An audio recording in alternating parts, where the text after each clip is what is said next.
من يهده الله فلا مضل له ومن يضلل فلا هادي له وأشهد أن لا إله إلا الله وحده لا شريك له وأشهد أن محمدا عبده ورسوله يا أيها الذين آمنوا اتقوا الله حق تقاته ولا تموتن إلا وأنتم مسلمون يا أيها الناس اتقوا ربكم الذي خلقكم من نفس واحدة وخلق منها زوجها وبث منهما رجالا كثيرا ونساء واتقوا الله الذي تساءلون به والأرحام إن الله كان عليكم رقيبا يا أيها الذين آمنوا اتقوا الله وقولوا قولا سديدا يصلح لكم أعمالكم ويغفر لكم ذنوبكم ومن يطع الله ورسوله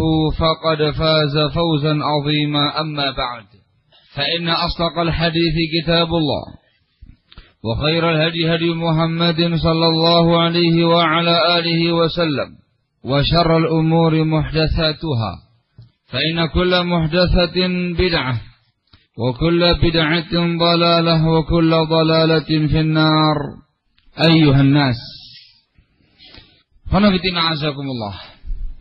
Setiap insan yang telah mengucapkan dua kalimat syahadatain, yang telah mengikrarkan keimanan dia kepada Allah subhanahu wa ta'ala dan keimanan dia kepada Rasul alaihi salatu wassalam, maka dia harus bersiap-siap melakukan konsekuensi-konsekuensi daripada dua kalimat yang telah dia lafalkan itu. Sebab dalam Islam, barakallahu fikum, tidak semata-mata melafadzkan dua kalimat syahadatain, tidak pula semata-mata mengulang-ulang dua kalimat syahadatain. Namun yang terpenting daripada itu ialah melaksanakan konsekuensi-konsekuensinya, mewujudkan konsekuensi dua kalimat tadi dalam kehidupan keseharian. Oleh karena itu, kita sebagai umat Islam yang telah mengucapkan dua kalimat syahadatain atau yang terlahirkan di tengah-tengah kaum muslimin, kita diwajibkan untuk melakukan beberapa hal terkait dengan Allah subhanahu wa ta'ala dan beberapa hal yang terkait dengan Rasulnya alaihi salatu wassalam sebagai bukti kejujuran dua kalimat syahadatain yang kita lafalkan. Adapun terkait dengan Allah subhanahu wa ta'ala, itu dibahas oleh para ulama kita di dalam pembahasan kitab Tauhid, yang intinya ialah ada dua konsekuensi penting tatkala kita melafalkan kalimah la ilaha illallah.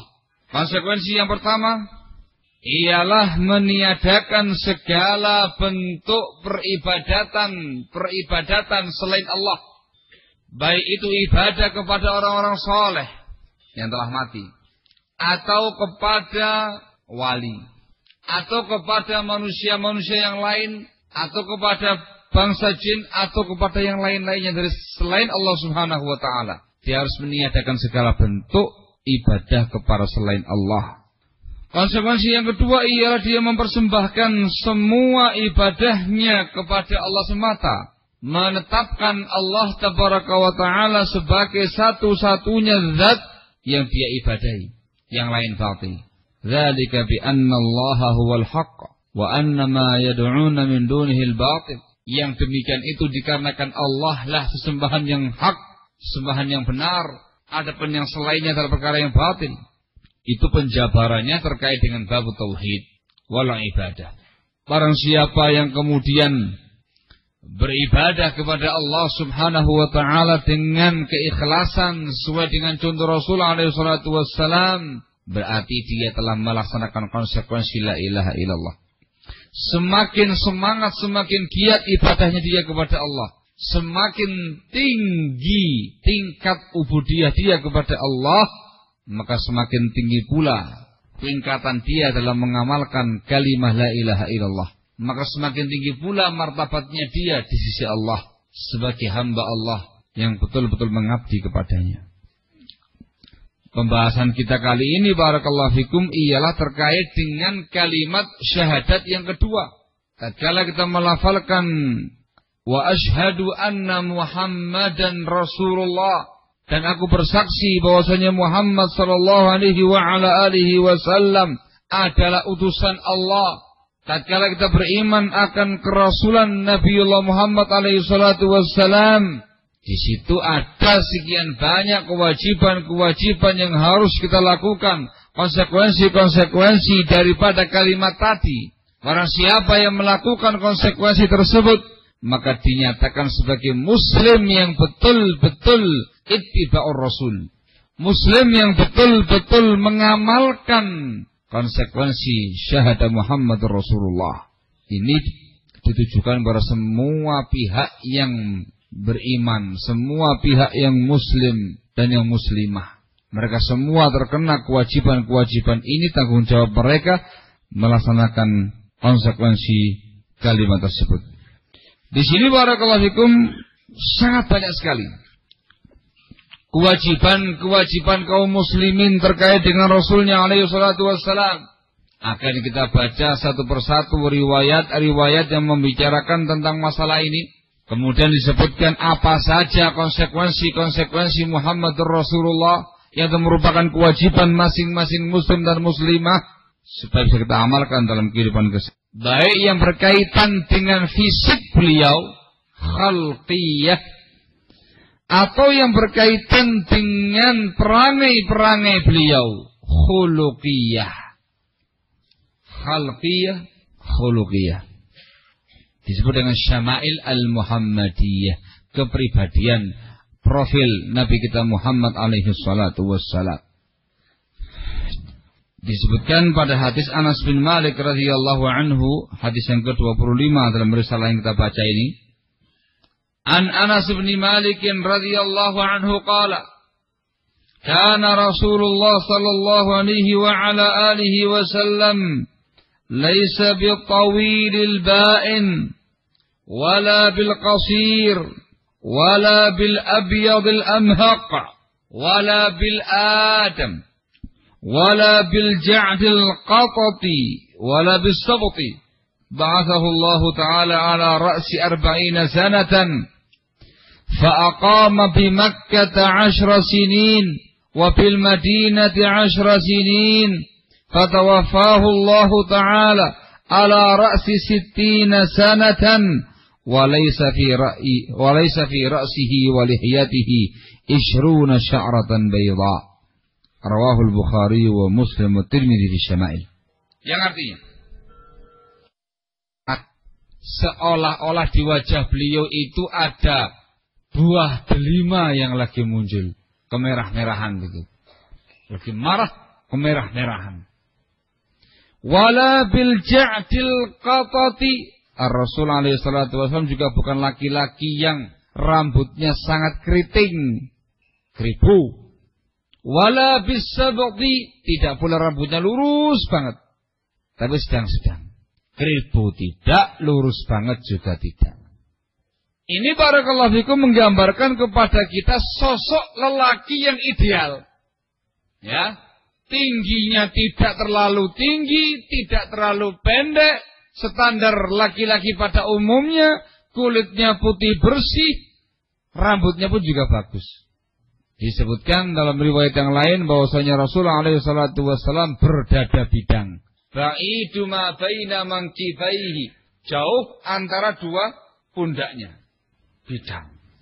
Kalau kedua pundaknya berdekatan, ringkih, gitu ya. Datang kayak ringkih gitu. Ini berjauhan sehingga nampak bidang. Barakallahu fikum. Menunjukkan bahwasanya Rasulullah alaihi salatu wasallam laki-laki yang betul-betul ideal, jantan, kulitnya putih bersih, tampan, rambutnya pun juga bagus. Barakallahu fikum. Bahkan disebutkan sebagai faedah oleh Al-Imam Ibn Al-Qayyim Al-Jauziyah rahimahullah dalam kitab beliau Badi'ul Fawaid. Disebutkan bahwasanya Rasul alaihi salatu wassalam diberi oleh Allah subhanahu wa ta'ala ketampanan yang luar biasa. Ketika dibandingkan dengan Nabiullah Yusuf alaihi salatu wassalam, Nabi yang dikenal tampan, Ada riwayat yang menjelaskan bahwasanya ada yang memaknakan Rasul separuhnya Nabi Yusuf. Tapi ada lagi pula yang memaknakan bahwasanya yang dimaksudkan dengan riwayat tadi sebaliknya. Ketampanan Nabiullah Yusuf alaihissalatu wassalam itu separuhnya Nabi kita Muhammad alaihissalatu wassalam.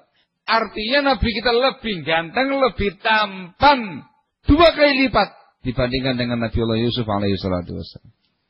Itu profil fisiknya Rasulullah alaihissalatu wassalam. Sempurna ya ikhwan. Dan ini khonafidina azakumullah sangat bermanfaat berkaitan dengan dakwah yang beliau lancarkan. Memiliki fisik yang kuat sehingga untuk berdakwah itu sangat kuat. Dan di sisi yang lain barakallahu fikum, fisik yang semacam itu mengundang simpati. Orang yang memandangnya terpesona, senang, menyejukkan hati.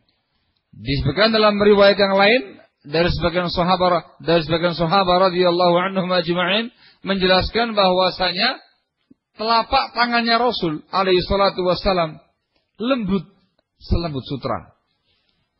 Disebutkan dalam riwayat yang lain ada sebagian sahabat yang bernama Al-Bara bin Azib radhiyallahu taala anhu wa arda menyatakan, saya tidak pernah melihat sosok lelaki yang menggunakan jubah merah, jubah indah berwarna merah, yang lebih tampan, yang lebih bagus dibandingkan Rasulullah SAW. Disebutkan dalam lafaz yang lain, seakan-akan rembulan muncul di malam hari. Begitu indah, begitu mempesona. Itu memiliki efek positif dalam berdakwah kepada Allah Subhanahu wa taala. Mandang Rasul saja sudah menyenangkan. Melihat profil fisiknya saja sudah menyenangkan. Memegang tangan Rasul saja rasanya nyaman. Itu baru fisiknya. Apalagi berkaitan dengan Islam yang beliau bawa, berkaitan dengan dakwah yang beliau lancarkan, berkaitan dengan akhlakul karimah yang beliau punya. Yang semacam ini perlu untuk dipelajari. Namanya Syama'il Muhammadiyah, yang ini berkaitan dengan khalqiyah, ciri-ciri fisiknya Rasul alaihi salatu wassalam. Bukan berarti kita harus berusaha untuk mencontoh Rasul dalam perkara fisik. Wis ireng maunya digobrak terus biar putih bersih kayak Rasul.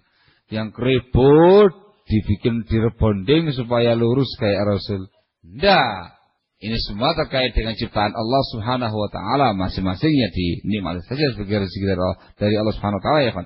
Tapi kita membaca riwayat yang semacam ini untuk semakin mencintai Rasul alaihi salatu wassalam, semakin mengagumi beliau alaihi salatu wassalam. Katanya Anas bin Malik radhiyallahu anhu, ba'athahu Allah taala ala ra'si 40 sanah. Allah Subhanahu wa taala mengutus Rasulnya alaihi salatu wassalam di penghujung umur 40 tahun. Artinya Rasul alaihi salatu wassalam diangkat sebagai nabi dan diangkat sebagai rasul itu ketika genap umur 40 tahun. Disebutkan oleh Syekh Ibnu Utsaimin rahimahullah dalam kitab beliau Ushul Tafsir menjelaskan bahwasanya 40 sanatan, umur 40 tahun itu menunjukkan kamalul aqli, kesempurnaan otak dan akal. Wa kamalur rusydi, menunjukkan kesempurnaan bimbingan. Barakallahu fikum. Umur yang pas, umur yang matang. Umur yang matang. Pada umur itulah Rasulullah SAW diangkat sebagai nabi dan rasul. Tepat umur 40 tahun. Fa'aqama bi Makkah 10 sinin. Lalu Rasul SAW tinggal di kota Makkah 10 tahun. Disebutkan dalam keterangan yang lain dan itu perkara yang masyhur dalam buku-buku tarikh, dalam buku sejarah barakallahu fikum. Ar-Rasul SAW tinggal di kota Mekah semenjak diangkat sebagai nabi dan rasul selama 13 tahun. Disebutkan dalam hadis ini 10 tahun. Bisa jadi Anas bin Malik radhiyallahu anhu tidak menghitung pecahan 10-an begitu. 10-an tahun. Itu biasa di kalangan orang-orang Arab. Atau yang dimaknakan oleh Anas bin Malik radhiyallahu anhu wa arda, 10 tahun itu di Mekah dengan dakwah jahriyah. Dengan dakwah beliau yang terang-terangan di depan halayak ramai mendakwakan Islam di tengah-tengah kabilah musyrikin Quraisy pada masa itu. Sebagaimana yang kita pahami bersama ya khonamatina'azakumullah, dakwah Rasul alaihi salatu wassalam di kota Mekah mengalami 2 fase. Fase yang pertama ialah dakwatun sirriyah, dakwah yang sembunyi-sembunyi, hanya face to face. Per orang, tidak boleh sampaikan dengan terang-terangan di depan kaumnya. Ada yang mengatakan jarak antara dakwah sirriyah dengan dakwah jahriyah sekitar 3 tahun lamanya. Ada yang mengatakan 3 tahun lamanya. Sehingga kalau Anas bin Malik radhiyallahu anhu mengatakan 10 tahun tinggal di Mekah, itu 10 tahun dengan dakwah jahriyah, dengan dakwah yang terang-terangan. Beliau tidak menyebutkan 3 tahun lamanya dakwah sirriyah. Wa bil Madinati 10 sinin. Dan Rasulullah SAW pun tinggal di kota Madinah sebagai tempat hijrahnya beliau selama 10 tahun pula. Ini menjelaskan kepada kita tentang As-Sirah An-Nabawiyah. As-Sirah An-Nabawiyah. Di antara konsekuensi kalimat syahadah Muhammad Rasulullah, dan merupakan kewajiban umat terkait dengan Rasulnya alaihi salatu wassalam, di samping mengetahui syama'il Muhammadiyah, mereka juga harus membaca sirah Nabawiyah. Membaca sejarah hidupnya Nabi kita Muhammad alaihi salatu wassalam, sirah Nabawiyah. Terkait bagaimana dakwah beliau, terkait bagaimana peperangan yang pernah beliau lakukan selama hidupnya. Sirah ya ikhwan, sejarah hidupnya Rasulullah alaihi salatu wassalam. Barakallahu fikum. Alhamdulillah, kalau kita membaca Syama'il Muhammadiyah, kepribadian Rasulullah alaihi salatu wassalam yang berkaitan dengan fisik dan akhlak, faedah yang kita ambil sangat banyak. Yang terpenting ialah meneladani akhlaknya Rasulullah alaihi salatu wassalam, mengamalkan ayat Allah Subhanahu wa taala, laqad kana lakum fi Rasulillahi uswatun hasanah. Sungguh telah ada untuk kalian pada Rasulullah alaihi salatu wassalam uswatun hasanah, contoh yang baik. Semakin kita mengkaji tentang Syama'il Muhammadiyah, semakin kita tahu bagaimana akhlaknya Rasul, bagaimana etika Rasul, bagaimana adab-adabnya Rasul, bagaimana pula kepribadian dan fisiknya Rasulullah alaihi salatu wassalam. Menambah rindu kita kepada beliau, menambah rasa cinta kita kepada beliau, menambah ta'zim, pengagungan kita, penghormatan kita kepada beliau, sekaligus meneladani akhlakul karimah yang ada pada beliau. Itu dengan membaca Syama'il Muhammadiyah. Kurang turun. Panas. Dulu Pak. Diturunkan Pak. Terus. Iya. Mana kurang ke bawah Pak. Iya. Kenceng nggak apa-apa ya kenceng. Top gitu. Artinya saya lagi kepanasan ya Pak. Iya. Masya Allah. Sumuk gitu ya. Baik ya kawan. Itu terkait dengan Syama'il Muhammadiyah. Adapun terkait dengan sirah Nabawiyah, Dabihu. Terkait dengan sirah Nabawiyah, sejarah hidup Nabi kita Muhammad alaihi salatu wassalam. Kalau kita telaah, kalau kita pelajari, di situ kita akan mengambil sekian banyak faedah. Faedah yang terpenting ialah meneladani Rasulullah alaihi salatu wassalam di dalam mengarungi kehidupan dunia. Mencontoh sisi kehidupan beliau, gimana beliau hidup.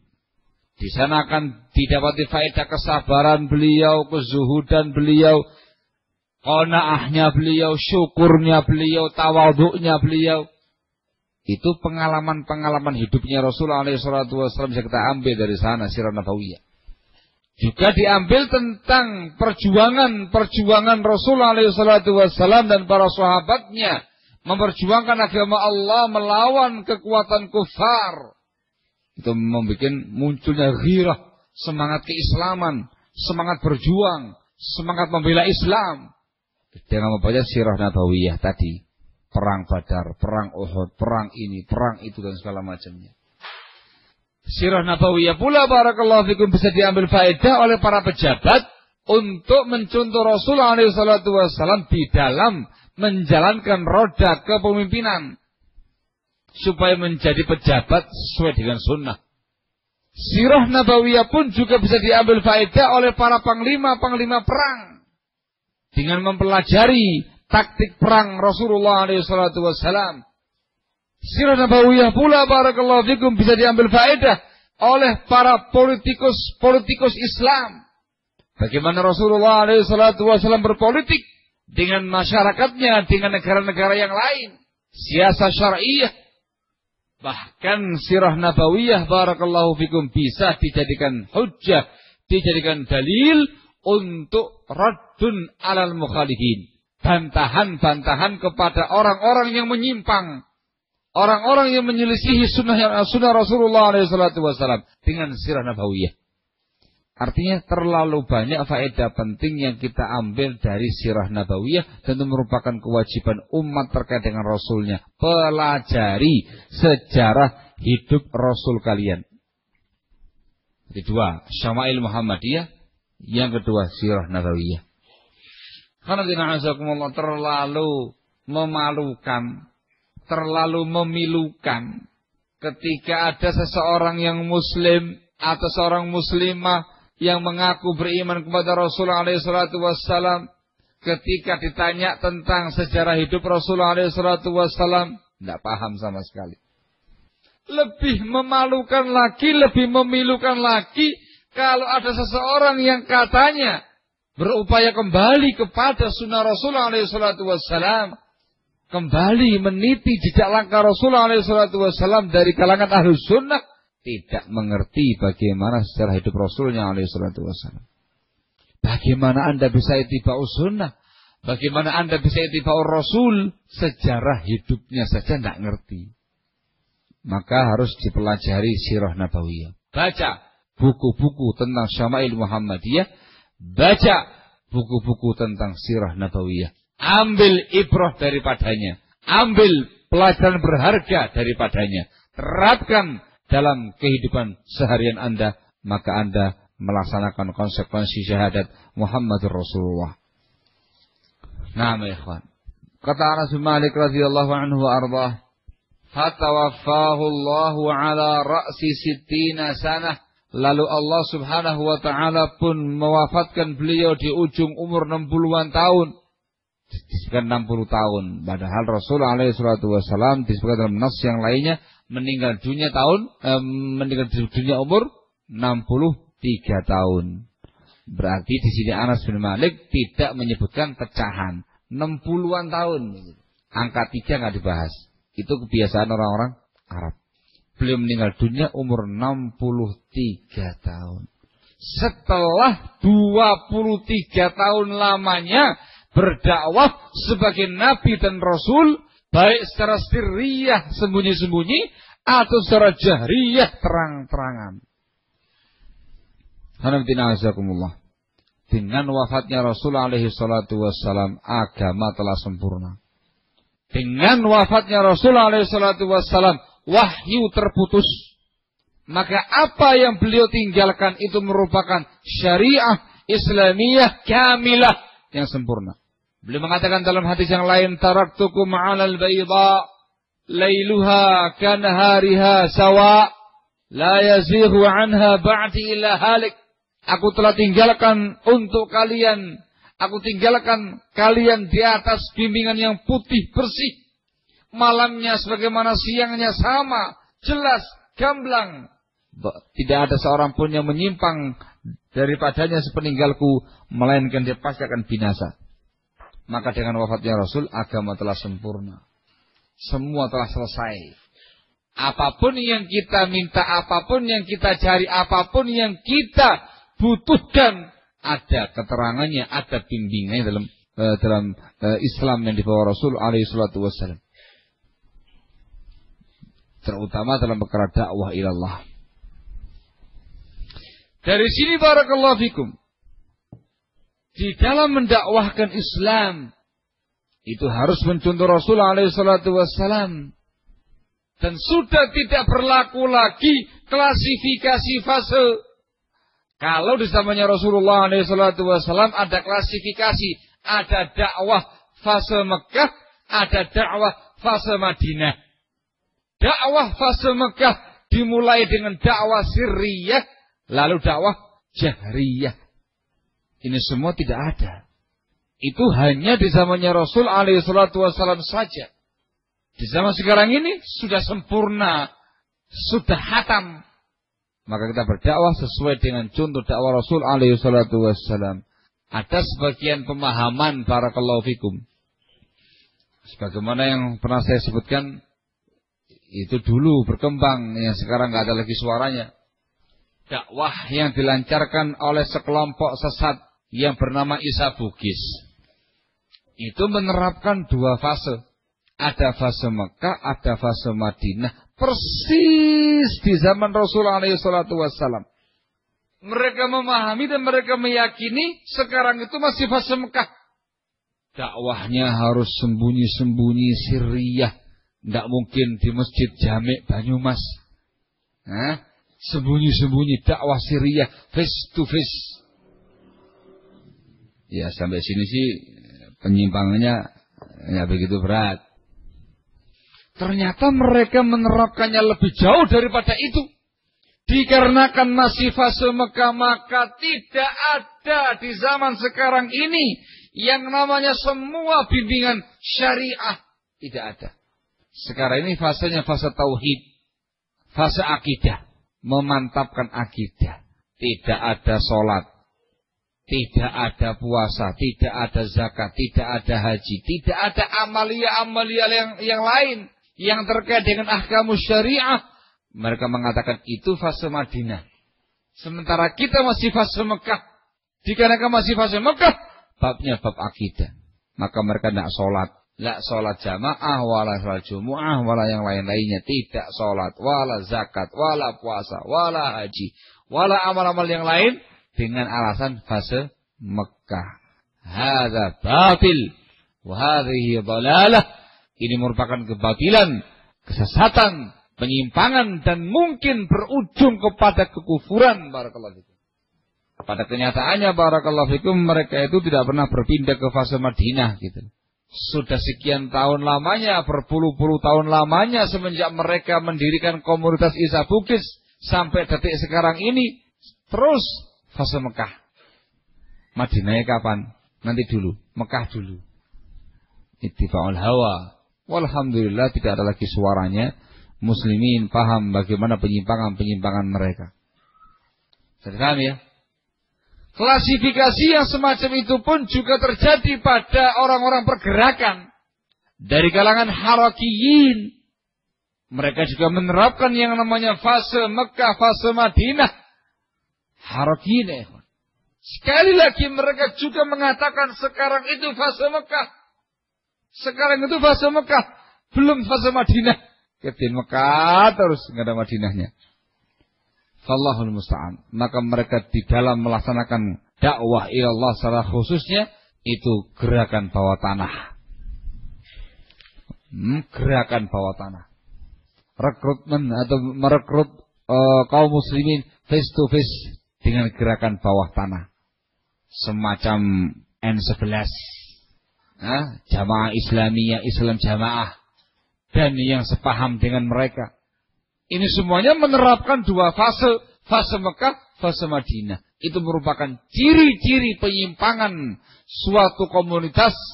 Ciri-ciri kesesatan sebuah kelompok. Para sahabat yang mulia Abu Bakar As-Siddiq radhiyallahu anhu wa arda, khalifah yang pertama. Kemudian Umar, Utsman, Ali dan seluruh para sahabat yang ada. Para tabi'in, para tabi'in. Tidak pernah mengamalkan klasifikasi fase semacam itu sepeninggalnya Rasulullah SAW. Tidak ada. Tapi terus melaksanakan Islam secara sempurna seperti yang digariskan oleh Rasulullah SAW. Fallahul musta'an. Ini diantara faedah belajar sejarah. Untuk apa ya, Van? Membantah kelompok-kelompok yang sesat. Membantah pemahaman-pemahaman yang menyimpang. Yang baca sejarah, yang ngerti sejarah, yang nggak tahu sejarah, ya susah untuk membantah mereka. Katanya Anas bin Malik radhiyallahu anhu, "Fatawaffahu Allahu ala ra'si 60 sanatan." Lalu Allah Subhanahu wa taala mewafatkan beliau pada ujung 60-an tahun. Wa laysa fi ra'sihi wa lihyatihi 20 sya'ratan bayda. Dalam keadaan tidak ada di kepala Rasul, tidak ada pula di jenggot Rasul, di lihya Rasul 20 rambut putih. Tidak ada. Tidak sampai 20 uban.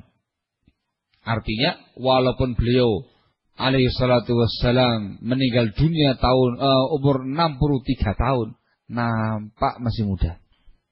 Tidak nampak tuanya.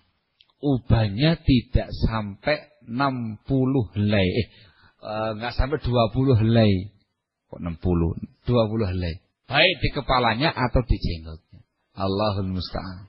Nah iya. Kita masih kepala 3 sudah ada ya kan. Nah, di kepalanya sudah mulai banyak uban ini, Allahul musta'an. Nah, muslimin di zaman sekarang udah 63, sudah tua bangka sudah. Allahul musta'an. Sudah tua bangka ya. Sekali lagi itu menunjukkan profil fisiknya Rasul alaihi salatu wassalam. Itu pun disebutkan dalam riwayat yang lain. Beliau itu keluar uban itu bukan dikarenakan memikirkan perkara-perkara duniawi atau perkara-perkara yang sifatnya non syar'i. Ya, yang membuat beliau beruban itu ialah ketika turun wahyu dari Allah Subhanahu wa taala yang isinya begitu berat bagi beliau. Beliau mengatakan, "Syayyabatni Hudun wa akhawatuh." Ketika beliau melihat ada uban di kepalanya, sudah beruban. Beliau menyampaikan kepada para sahabatul kiram, "Syayyabatni Hudun wa akhawatuh." Yang membuat saya beruban ini turunnya surat Hud dan yang seperti surat Hud dan akhwat-akhwatnya, saudara-saudaranya. Artinya apa? Saking beratnya memikirkan wahyu, saking beratnya menerima wahyu sampai beruban. Yang dipikir apa ya, Fan? Wahyu, kalamullah. Kalau kita mikir apa? Sampai beruban sing dipikir pangan. Allah musta'an. Ya Pak ya. Allah musta'an. Nah itu. Ini Rasulullah sallallahu alaihi wasallam. Khulasanya ya khanafitina azakumullah pada hadis ke-25 ini. Di antara konsekuensi umat, konsekuensi syahadat Muhammad Rasulullah yang wajib dilakukan oleh umat ialah mempelajari syama'il Muhammadiyah dan mempelajari sirah nabawiyah. Manfaatnya, faedahnya telah disebutkan di atas. Konsekuensi yang kedua atau kewajiban umat yang kedua terkait dengan Nabi ialah at-takhalluqu bi akhlaqin Nabi alaihi salatu wassalam. Berakhlak dengan akhlak Nabi alaihi salatu wassalam. Berakhlak dengan akhlak Nabi alaihi salatu wassalam. Ini sangat penting di dalam kehidupan keseharian. Ini bukti kejujuran syahadat kalian. Bukti kesempurnaan iman kalian. Ketika kalian memiliki akhlak sebagaimana akhlaknya Rasulullah SAW dalam Sunan Tirmidzi dengan syarat yang hasan dari sahabat yang mulia Abu Hurairah radhiyallahu an, Rasulullah SAW bersabda, "Akmalul mu'minina imanan ahsanuhum khuluqa." Seorang mukmin yang paling sempurna imannya, yang paling bagus akhlaknya. Karena betina azakumullah. Kita sebagai sosok ahlus sunnah, sebagai salafiyin yang berupaya untuk meniti jejak langkah Nabi kita Muhammad alaihi salatu wassalam, yang harus kita fahami, kita mengikuti Ar-Rasul alaihi salatu wassalam dalam semua hal. Kita tidak mencontoh Rasul hanya dalam perkara akidah. Atau hanya dalam perkara sunnah. Atau terkait dengan perkara ibadah. Atau terkait dengan masalah prinsip-prinsip iman. Atau prinsip-prinsip manhaj. Tetapi kita harus mencontoh Rasulullah SAW terkait dengan bab akhlak. Akhlakul karimah. Maka seseorang yang betul-betul bagus syahadatnya, betul-betul beriman kepada Allah dan Rasulnya SAW, memiliki kekokohan manhaj, kebersihan akidah. Di sisi yang lain dia juga memiliki etika dan norma-norma yang mulia, akhlakul karimah. Berakidah sebagaimana akidah Rasul, beribadah sebagaimana ibadah Rasul, juga berakhlak sebagaimana akhlaknya Rasul alaihi salatu wassalam. Itu konsekuensi. Bab yang satu ini barakallahu fikum yang kadang kurang diperhatikan oleh Ahlussunnah. Nah, terutama yang memiliki semangat tinggi di dalam tamasuk bis sunnah. Kalau sudah yang dibicarakan masalah sunnah, bid'ah, wah kencang urusannya. Semangat, berkobar-kobar, semangat berapi-api, sunnah, kencang gitu ya. Tapi urusan babul akhlak melempem. Bayangan mereka akhlak, etika Ustaz, norma masyarakat. Yang penting itu manhaj. Gitu. Yang penting itu akidahnya, Ustaz. Sunnahnya yang kokoh. Akhlak gampang. Allahul musta'an. Tidak demikian prinsip yang diajarkan oleh Rasul SAW dan salafus saleh. Kalau Anda memperhatikan kitab-kitab akidah dan kitab-kitab usul, prinsip dasar akidah Ahlus Sunnah, yang di sana yang disampaikan tidak semata-mata prinsip manhaj atau prinsip akidah, di sana juga disampaikan terkait dengan prinsip berakhlak. Contoh yang paling gampang antum membaca kitab Aqidah Al-Wasithiyah yang ditulis oleh Syekhul Islam rahimahullah. Tuntas semua bab akidah, semua babul iman dibahas, diulas, dan pembahasan tentang masalah akhlakul karimah terkait dengan adab-adab Islamiyah, terkait dengan muamalah al-hasanah. Mestinya barakallahu fikum semakin kokoh manhaj seseorang, semakin mantap akidahnya, semakin giat ibadahnya dan sunnahnya, semakin baik pula budi pekerti dan akhlaknya. Jadi karena kan diminta untuk mencontoh Rasulullah SAW. Lalu bagaimana akhlaknya Rasul itu? Disebutkan pada hadis yang ke-26 dalam risalah ini. An Sa'ad ibn Hisham ibn Amir annahu qala li Aisyah radhiyallahu anha, ya ummal mu'minin, anbi'ini an khuluqi Rasulillah sallallahu alaihi wa ala alihi wa sallam. Qalat alasta taqra'ul Qur'an? Qultu bala. Qalat fa inna khuluqa nabiyillahi ta'ala sallallahu alaihi wasallam kanal Qur'an. Rawahu Muslimun fi haditsin tawil. Yang artinya dari Sa'ad bin Hisham bin Amir, bahwasanya dia pernah bertanya kepada Aisyah radhiyallahu taala anha, ya ummul mukminin, wahai ummul mukminin, ambiini, beritakan kepada aku, sampaikan kepada aku tentang akhlaknya Rasulullah SAW. Bagaimana akhlaknya beliau? Katanya Aisyah radhiyallahu anha, alasta taqra'ul Qur'an? Bukankah engkau membaca Al-Quran? Saya mengatakan betul, saya membaca Al-Quran. Katanya Aisyah radhiyallahu anha, sesungguhnya akhlak Nabiullah, akhlak Nabi kita Muhammad sallallahu alaihi wasallam adalah Al-Quran. Adalah Al-Quran. Artinya Rasul itu yamtathilul Quran, melaksanakan, mempraktekkan bimbingan Al-Quran. Maka semua amaliyah beliau, semua akhlakul karimah yang beliau lakukan setiap harinya, itu merupakan bimbingan Al-Quran. Itu merupakan penjabaran Al-Qur'anul Karim. Itu yang namanya akhlak. Melakukan isi kandungan Al-Quran. Dari sini barakallahu fikum. Yang namanya akhlakul karimah itu, patokannya, tolak ukurnya, ialah budi pekerti atau etika yang sesuai dengan nas Quran dan sunnah. Itu yang namanya akhlakul karimah. Akhlakul zamimah, akhlak yang tercela adalah semua etika, semua budi pekerti yang bertentangan dengan nasul kitab wa sunnah, atau yang dilarang atau yang dikecam dalam Alkitab wa sunnah. Itu namanya akhlakul zamimah.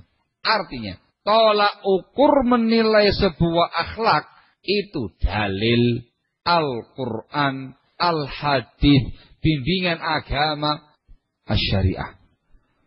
Karena disebutkan oleh para ulama kita bahwasanya akhlak itu ada dua macam. Yang pertama disebut dengan khuluqun syar'i, akhlak yang sesuai dengan syariat, akhlak yang sesuai dengan Al-Quran dan Sunnah Rasulullah SAW. Itulah akhlaknya Rasul. Akhlak semacam inilah yang harus kita punya. Khuluqun syar'i. Yang kedua disebut dengan khuluqun urfi. Khuluqun urfi, akhlak yang sesuai dengan adat masyarakat. Ya, etika-etika, budi pekerti, norma-norma yang sesuai dengan adat masyarakat setempat. Itu khuluqun urfi. Akhlak yang semacam ini dilihat. Kalau ternyata sesuai dengan bimbingan Al-Quran dan Al-Hadis, maka akhlak semacam itu bisa diterapkan, bisa dilakukan. Tapi kalau ternyata akhlak yang tersebar di tengah-tengah masyarakat tadi bertentangan dengan Al-Quran, bertentangan dengan Sunnah Rasulullah SAW, maka bukan namanya akhlakul karimah dan tidak boleh dilakukan. Walaupun itu adatnya masyarakat. Dikarenakan bertentangan dengan bimbingan Allah dan bimbingan Rasulnya alaihi salatu wassalam. Nah, khuluqun syar'i wa khuluqun urfi. Khulasahnya barakallahu fikum, di antara konsekuensi kalimat syahadah Muhammad Rasulullah, itu merupakan kewajiban tiap-tiap umat terkait dengan Rasulnya, ialah meneladani akhlaknya Rasul. Orang Islam itu semakin mengkaji Islam, semakin bagus akhlaknya. Semakin mengkaji Al-Quran, semakin mulia akhlaknya. Semakin dia mengkaji sunnah Rasul, semakin bagus budi pekertinya. Ya, itu yang harus dilakukan baik-baik. At-takhalluq bi akhlaqin Nabi. Terutama barakallahu fikum, yang betul-betul dituntut untuk memiliki akhlakul karimah semacam ini ialah para pewaris Nabi dan Rasul. Dari kalangan para ulama, dari kalangan para duat, para dai-dai, dari kalangan para ustadz, dari kalangan para kiai, dari kalangan para mubalighin, dan segala macamnya yang mengemban dakwah, itu harus memiliki akhlakul karimah. Mencontoh akhlaknya Rasul alaihi salatu wassalam, meneladani akhlaknya Rasul alaihi salatu wassalam.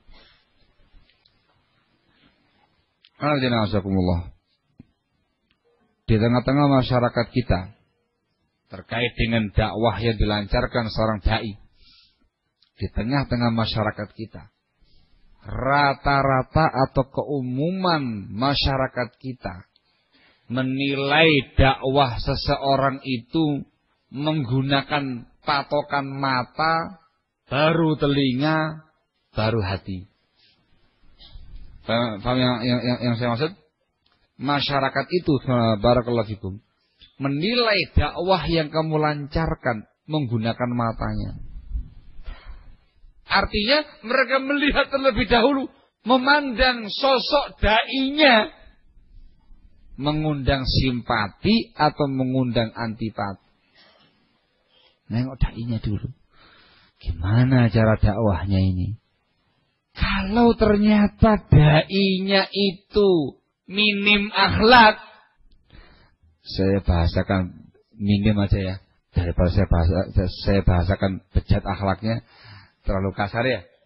Kalau ternyata sang dai tadi minim akhlak, tidak menunjukkan sosok dai yang berakhlakul karimah di tengah-tengah masyarakatnya, langsung tidak pakai macam-macam, masyarakat akan menilai dakwahnya jelek. Kenapa? Mandangnya sudah nggak sedap, mandangnya sudah sepet, melihat tingkah pola, tingkah laku, tindak tanduk dan segala macam yang ditunjukkan oleh sang dai. Bayangannya masyarakat, dai-nya kayak gini, lah ya apa madu'unya. Itu mereka, mata dulu. Kalau ternyata dai tadi kemudian memiliki akhlakul karimah, perangainya halus, etikanya lembut, luar biasa, dipandang oleh masyarakat menyenangkan, menggunakan mata, mereka sudah simpati. Masya Allah, ini baru Ustaz. Akhlaknya, budi pekertinya, sopan santunnya, dan segala macamnya. Senang tuh masyarakat. Kalau sudah matanya itu menyatakan senang, sejuk dipandang, telinganya akan mendengar. Apa sih yang disampaikan sama Pak Ustadz satu ini? Dengarkan ceramahnya. Ternyata yang disampaikan oleh sang dai menyejukkan, menyenangkan hati, menenteramkan jiwa, bimbingan ibadah, bimbingan akidah, bimbingan akhlak, dan segala macamnya. Langsung, betul itu. Harusnya begini, yang namanya Islam begini. Kata mereka juga belum bisa mengamalkan. Telinganya, iya betul, betul itu. Setelah itu ya tinggal taufik minallah. Kalau Allah Subhanahu Wa Taala memberikan taufiknya, langsung jadi, turun ke hati, turun ke hati. Berubah dia, berubah amaliyahnya. Barakallahu fikum, dengan taufik dan hidayah dari Allah Subhanahu Wa Taala melalui keindahan akhlak dai tadi. Masuk ke hati, selesai urusan. Ada kalanya sampai telinga tidak masuk di hati. Artinya, ya masih sebagaimana dahulu kala, apa adanya sebagaimana masyarakat awam, tapi secara pandangan mata, secara telinga mengacungkan jempol. Iya, memang Ustadz, betul Ustadz. Ustadz ini betul. Hak Ustadz, hak dakwah. Ustadz ini bagus. Saya sangat suka, saya sangat simpati. Menurut ayah, Pak. Terus gimana Pak? Ya itu Ustadz. Ya gimana ya? Kalau saya pribadi ini, aduh, belum bisa Ustadz. Kayaknya belum siap saya. Tahu nggak yang dimanakan oleh beliau dengan bahasa kayak gini? Belum siap untuk melaksanakan konsekuensinya. Dia tahu kalau itu al-haq, tahu itu perkara yang baik, dan dia tahu konsekuensinya. Dia harus berubah. Dia harus punya akidah yang bagus, ibadah yang giat, akhlak yang mulia, dan segala macamnya. Dia belum siap. Lumayan, kan gitu ya. Lumayan, banyak yang simpati. Itu ya Ikhwan dari akhlakul karimah.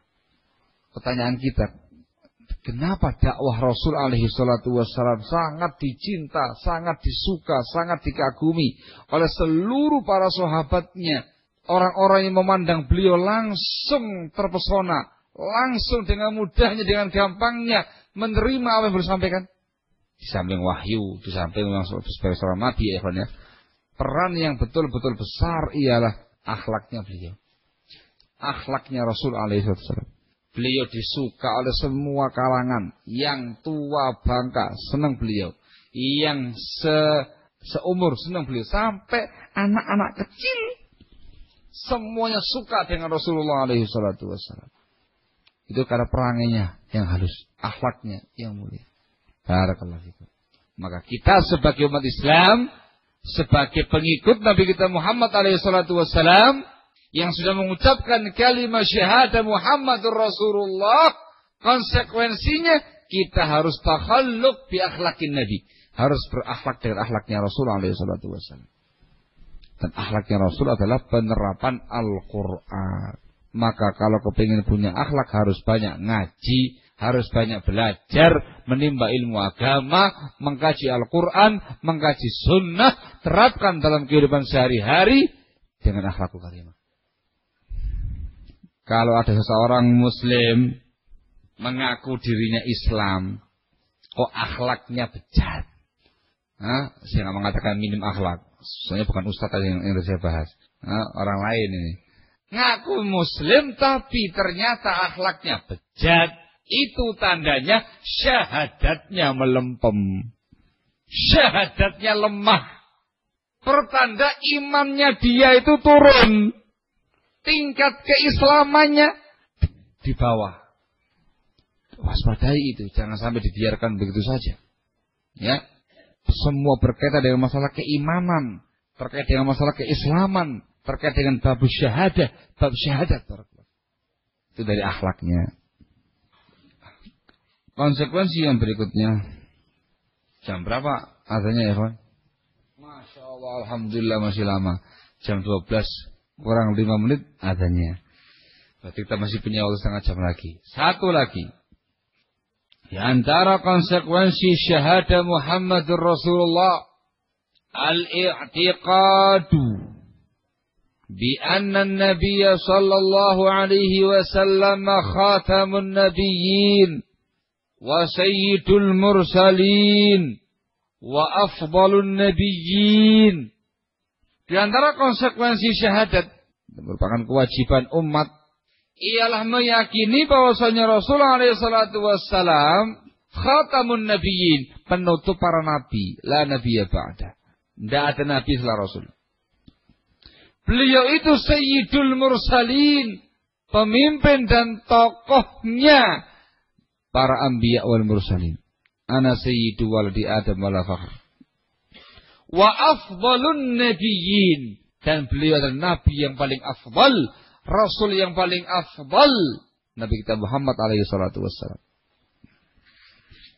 Disebutkan dalam hadis yang ke-27, Rasulullah SAW menjelaskan kepada kita tentang fadilah, keutamaan yang beliau miliki yang tidak dimiliki oleh para nabi-nabi yang lain. Ini harus kita yakini. An Abi Hurairah radhiyallahu anhu, anna Nabi sallallahu alaihi wa ala alihi wasallam qaal. Dari Abu Hurairah radhiyallahu anhu dia berkata bahwasanya Nabi alaihi salatu wasallam bersabda, Faddiltu 'alal anbiya'i bi sittin. Aku diutamakan oleh Allah di atas nabi-nabi yang lain dengan 6 perangai. Ya, aku dibikin lebih afdal, aku lebih utama dibandingkan dengan nabi-nabi yang lain dengan 6 perkara. U'titu jawami'al kalim. Yang pertama, aku diberi anugerah oleh Allah Subhanahu wa taala jawami'al kalim. Jawami'ul kalim itu kalimah mukhtasarah jami'atul makna. Jawami'ul kalim itu kalimat ringkas, kalimatnya singkat tetapi maknanya itu padat. Singkat padat. Itu namanya jawami'ul kalim. Itulah sabda-sabda Rasulullah SAW. Beliau kalau bicara itu singkat, tidak panjang. Tapi kandungan maknanya sangat dalam, sangat luas. Contoh, beliau mengatakan dalam sabdanya, Innamal a'malu binniyat. Pendek kan? Innamal a'malu binniyat. Sesungguhnya amal dengan niatnya. Singkat. Tapi kandungan sabda Rasul ini sangat panjang, sangat luas penjabarannya. Itu namanya jawami'ul kalim. Juga seperti sabda Rasulullah SAW yang lain yang ma'ruf, Man amila amalan laisa alaihi amruna fahuwa raddun. Barang siapa yang beramal dengan suatu amal dengan tanpa contoh dari kami maka tertolak. Ini juga jawami'ul kalim. Kalau hadis yang pertama dinyatakan sebagai barometer amal batin, kalau hadis yang kedua tadi barometer amal zahir. Yang pertama adalah keikhlasan, hadis yang kedua adalah mutaba'atus sunnah.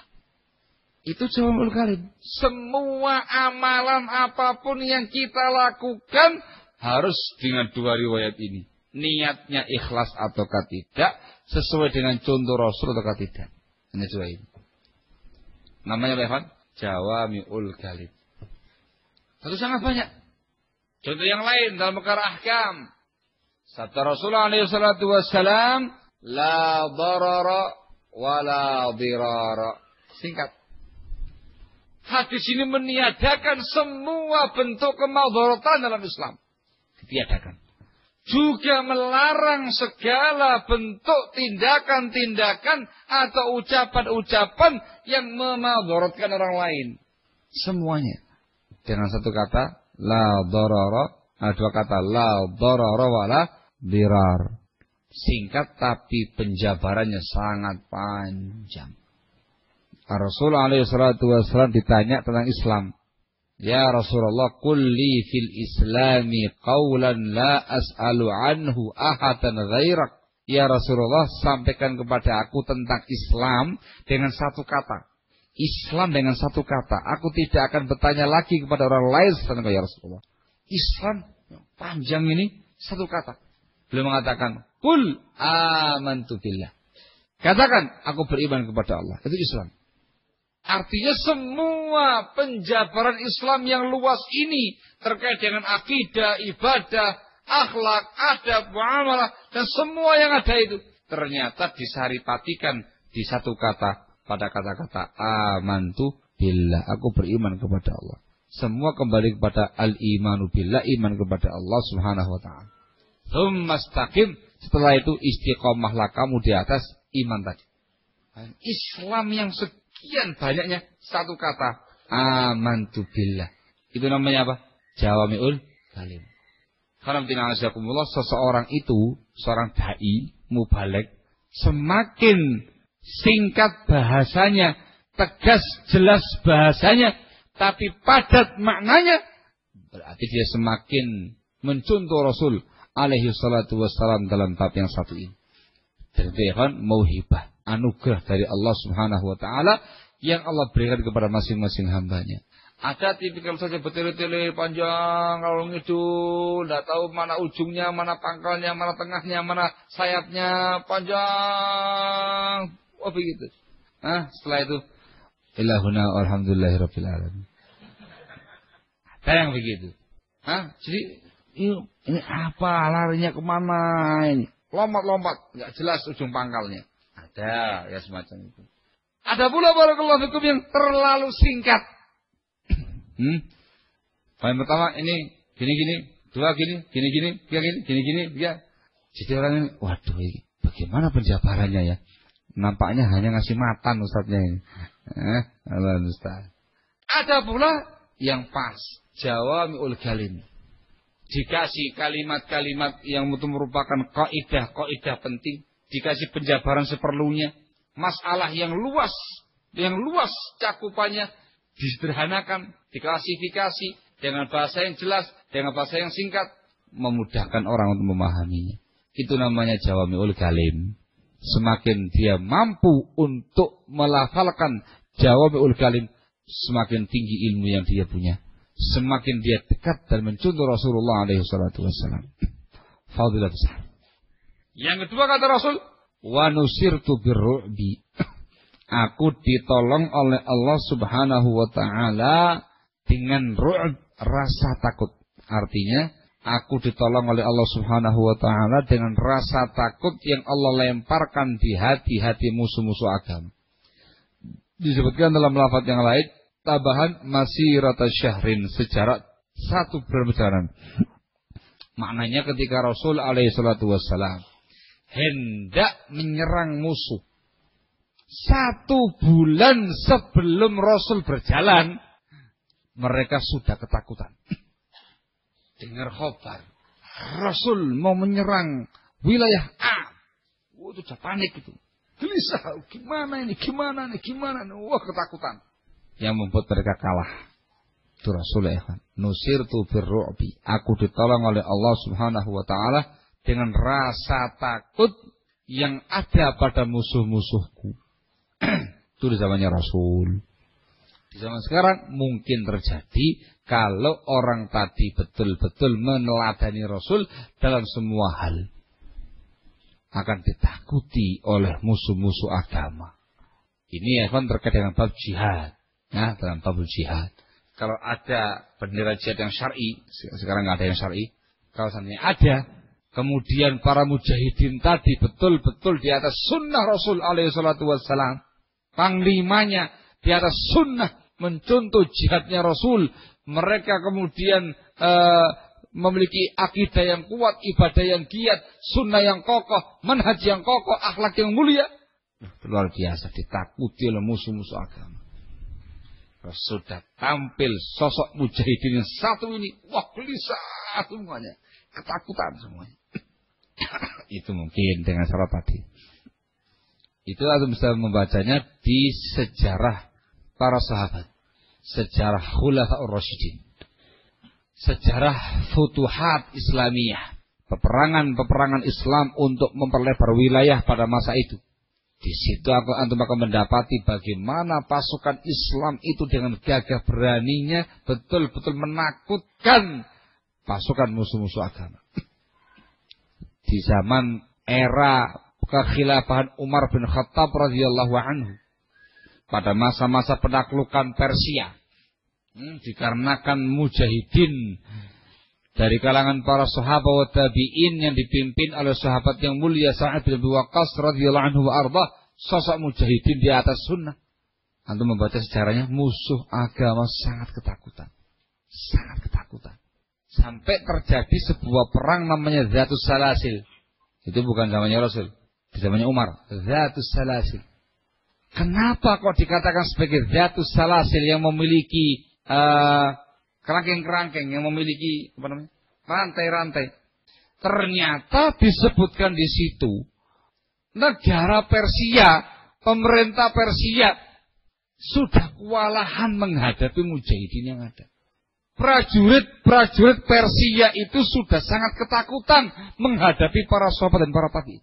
Supaya jangan lari, diikat pakai rantai pasukannya itu. Supaya jangan lari, supaya bertempur begitu. Dirantai itu. Barakallahu fikum. Iya, tambah enak. Gitu ya, tambah enak. Nggak lari ya tambah empuk. Dan betul, maunya penguasa Persia tadi menyemangati prajuritnya supaya tampil dengan gagah berani melawan kaum muslimin. Ternyata sebaliknya, pasukan muslimin dengan gagah beraninya barakallahu fikum menyerang mereka. Gitu, melihat pasukan muslimin datang sudah pada ketakutan dan panik, mau lari gak bisa. Lebih panik lagi ketika pasukan muslimin tadi menyuarakan takbir. Wah, sudah itu, jinnya lari semua ya kan? Sudah, karena gak bisa lari sudah.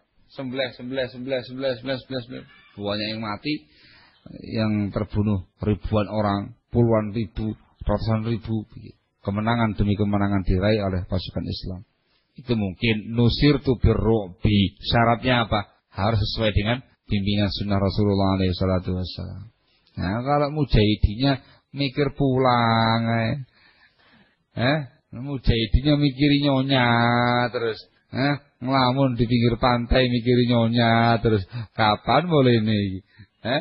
Barakallahu fikum. Mujahidinnya melempem, bagaimana bisa ditolong dengan ar-ru'b? Tidak bisa. Sesuai dengan bimbingan sunnah, baru mendapatkan fadilah ini. Yang berikutnya kata Rasul, wa uhillat liyal ghanaim, dan dihalalkan bagiku ghanimah. Kalau di zaman dahulu, di zaman para anbiya wal mursalin yang dahulu, barakallahu fikum, mereka tidak boleh memakan harta ghanimah. Haram atas mereka yang namanya ghanimah.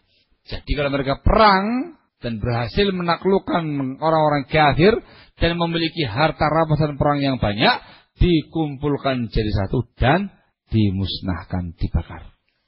Dimusnahkan, dibakar. Kalau ada yang mutil, ada yang maling, ketahuan. Itu ketahuan ya, Pak. Ketahuan. Ketika dikumpulkan kok tidak dimakan oleh api, ini mesti ada yang nggak beres ini. Itu biasanya Nabi tersebut meminta masing-masing kabilah dari pasukan yang ada menjabat tangan beliau. Ya, jabat tangan. Gak ada masalah. Gak ada masalah. Gak ada masalah. Pada kabilah kamu malingnya ini, panggil semua kabilah kamu. Dah jabat tangan satu persatu. Pas ketemu malingnya, klek, kamu orangnya. Gitu. Ada riwayatnya, Pak. Itu disebutkan dalam sejarah nabi-nabi yang sebelumnya.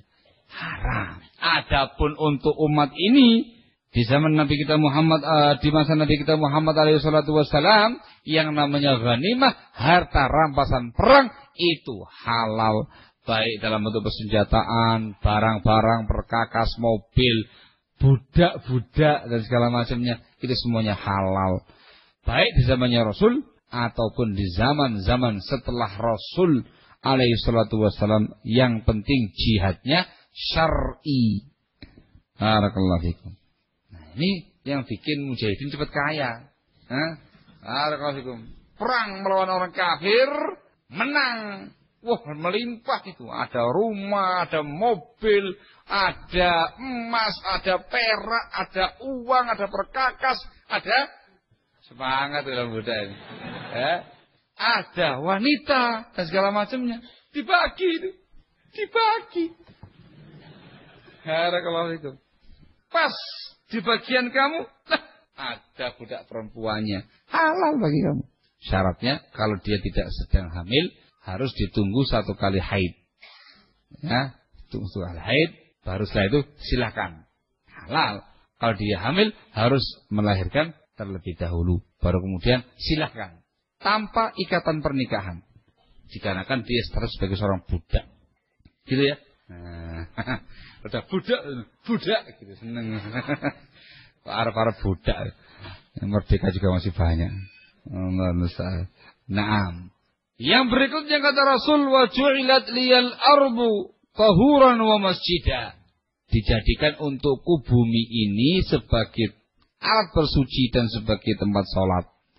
Disebutkan dalam lafaz yang lain, maka dimanapun Anda mendapati sholat, hendaklah dia sholat. Dikarenakan semua yang ada di permukaan bumi itu bisa dipakai untuk sholat.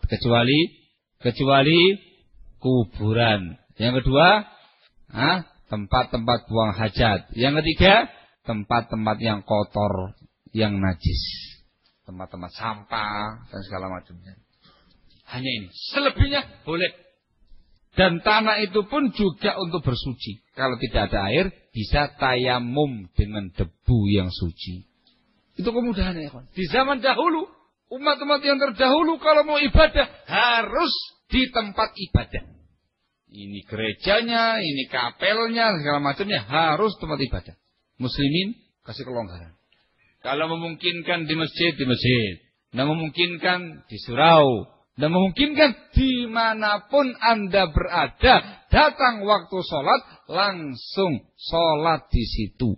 Suci. Tidak ada air, silakan menggunakan debu. Enak. Misalkan Anda sebagai petani kentang. Petani kentang di perbukitan Dieng sana. Kok di atas bukit itu. Jarak antara bukit dengan pemukiman sangat jauh. Jalan kaki lama. Datang waktu sholat zuhur, datang waktu sholat asar. Itu kalau pulang balik lagi memakan waktu cukup lama. Caranya bagaimana?